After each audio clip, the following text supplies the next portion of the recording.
किसी घर में चूल्हा नहीं जल रहा, किसी घर में रोटी नहीं बन रही। अरे गरीब खाएगा नहीं तो रहे कैसे?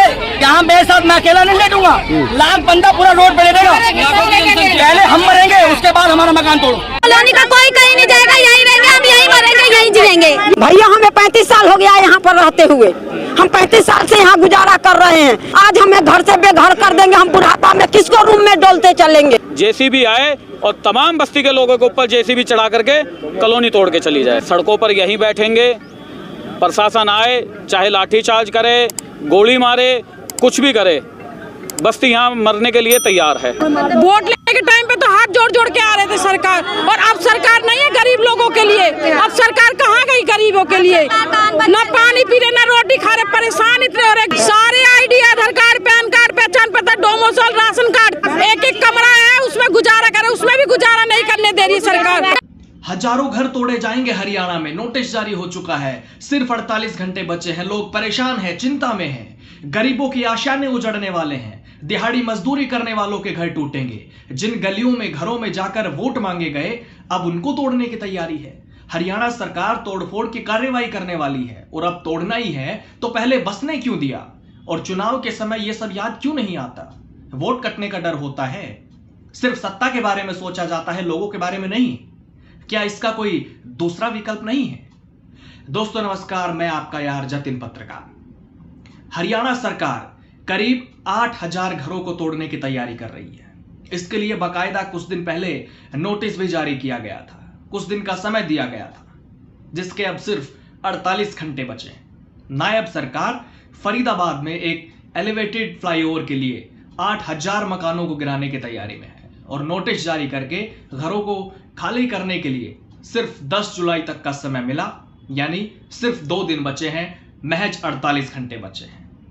इतना ही नहीं, चेतावनी भी दी गई, अगर 10 जुलाई तक मकान खाली नहीं किए गए तो उसके बाद सरकार खुद खाली करा लेगी, संबंधित विभाग खुद कार्रवाई करेगा, जिसकी वजह से लोग काफी चिंतित हैं, परेशान हैं, टेंशन में हैं, और हजारों लोगों पर छत छीनने का संकट मंडरा रहा है।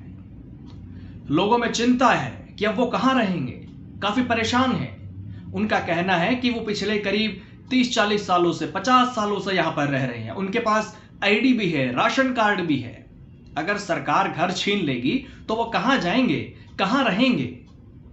दरअसल मैं पूरा मसला आपको बताता हूं। फरीदाबाद में नेहरू कॉलोनी में करीब 8000 मकान हैं, और लोग कहते हैं कि इससे भी ज्यादा है। जाहिर सी बात है कि मकान इतने ज्यादा है तो यहाँ की आबादी भी काफी ज्यादा है, हजारों की संख्या में लोग यहाँ पर रहते हैं। सरकार का कहना है कि इन लोगों ने अवैध रूप से यहाँ पर मकान बनाए हुए हैं।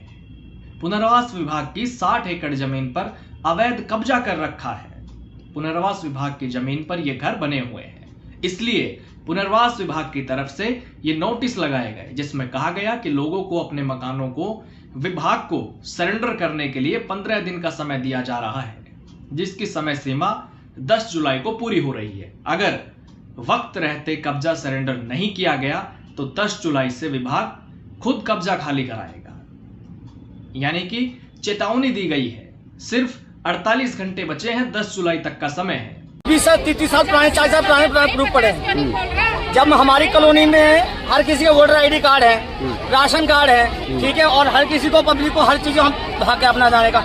सारी पब्लिक जो यहाँ की कमती है, सारे मजदूर हैं, कोई कोठी वाला नहीं है, कोई पैसे वाला नहीं है, सारे मजदूर, मतलब सारे मजदूर मजदूरी करते हैं तो खाना खाते हैं। आज मेरी बात, आज की डेट में आप 3 नंबर नेहरू कॉलोनी तोड़ रहे हो।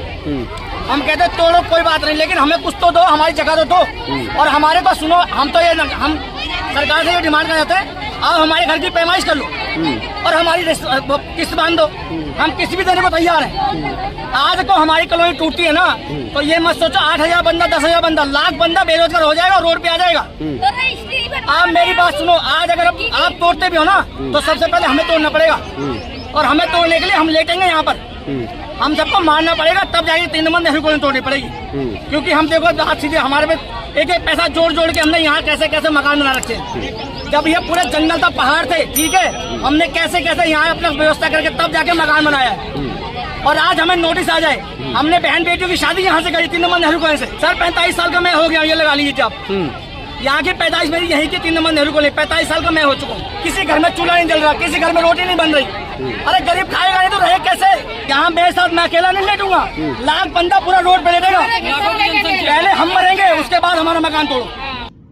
अब मैं उस एलिवेटेड फ्लाईओवर के बारे में आपको बताता हूं विस्तार से, जिसकी वजह से हजारों मकानों को तोड़ने की तैयारी है।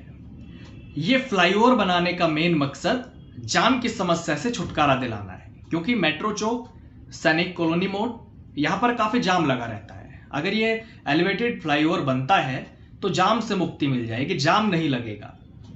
ट्रैफिक को लेकर जो जाम की समस्या रहती है वो नहीं होगी। और ये जो फ्लाईओवर बनाया जाएगा वो मेट्रो चौक से लेकर NIT 3 होते हुए सैनिक कॉलोनी मोड़ तक जाएगा।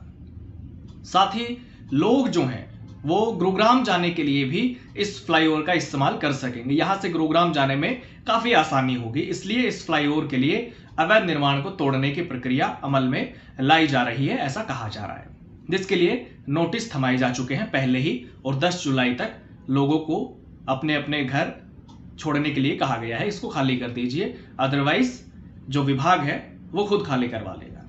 लेकिन कुछ सवाल भी हैं सरकार पर उठ रहे हैं, क्योंकि कई लोगों का कहना है कि 50-50 साल से भी वो यहां पर रह रहे हैं, 40 साल से, कोई 30 साल से रह रहा है।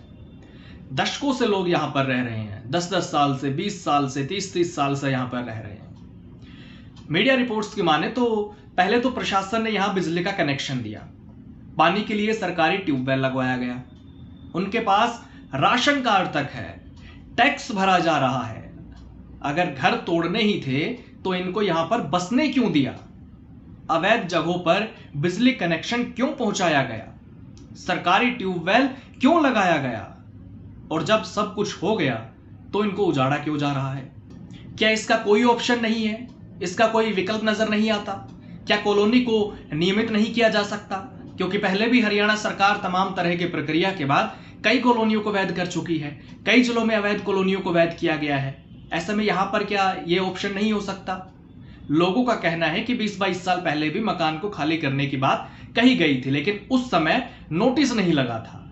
अब नोटिस लगने से ये नहीं समझ आ रहा कि क्या करें क्या ना करें। सरकार ने घर छीन लिया तो कहां जाएंगे, कहां रहेंगे? तो कुछ लोग ये भी कह रहे हैं कि अगर मकान खाली कराया जा रहा है तो सरकार उनको रहने के लिए कोई दूसरी जगह उपलब्ध कराए। लोगों के कागजात, ID यहां की बनी हुई है। ऐसे में अचानक से लोग घरों को खाली करके कैसे जा सकते हैं? और जाएंगे भी तो कहां जाएंगे? लोगों का कहना है कि अगर इनको तोड़ा गया तो पूरी आबादी यहां सड़कों पर लेट जाएगी। पहले JCB उनके ऊपर से गुजरेगी, उसके बाद घरों तक पहुंच पाएगी, घरों को तोड़ पाएगी। कॉलोनी के सब लोग यहां रास्तों में लेट जाएंगे। लोगों की तरफ से यह चेतावनी दी जा रही है। लोगों ने बताया कि यहां पर चुनाव में नेता वोट मांगने आए। जिन मकानों को अब तोड़ने की तैयारी हो रही है, इन्हीं घरों में, इन्हीं गलियों में चुनावी समय के दौरान नेता वोट मांगने आते थे। अब सवाल यह है कि चुनाव के समय यह कॉलोनी क्यों नहीं दिखी?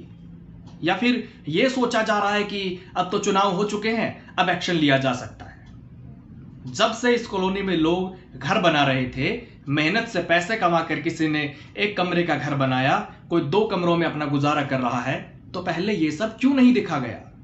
सालों से लोग यहां पर रह रहे हैं, इतनी सरकारें आई और गई, लेकिन आज से पहले क्यों नहीं रोका गया इनको, ताकि ये घर ही नहीं बनते?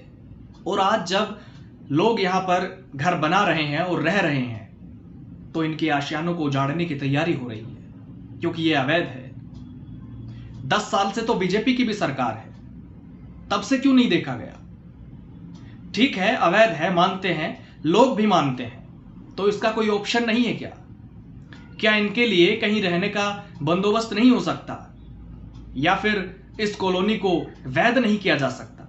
लोग काफी गुस्से में हैं, परेशान हैं, चिंतित हैं। हालांकि मैं एक राहत की खबर भी लेकर आया हूं। मैंने यहां के स्थानीय विधायक धनेश अदलखा से बात की, क्योंकि लोगों में असमंजस की स्थिति है, समय करीब है और पता नहीं क्या होगा, लोगों में डर है।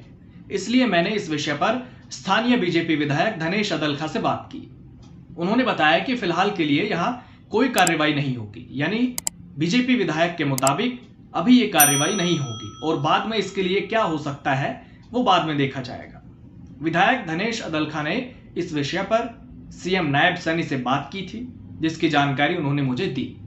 यानी थोड़ी राहत फिलहाल के लिए कह सकते हैं कि अभी इन घरों को नहीं तोड़ा जाएगा।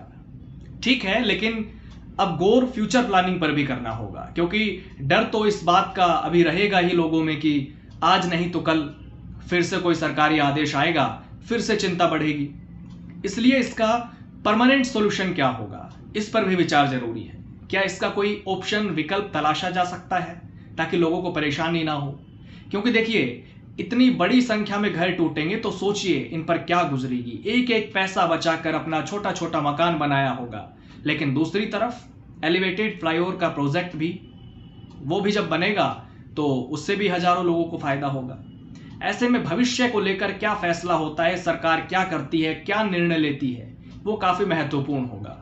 उम्मीद है सब बातों को ध्यान में रखकर गहन विचार विमर्श के बाद कोई कदम उठाया जाएगा। नमस्कार।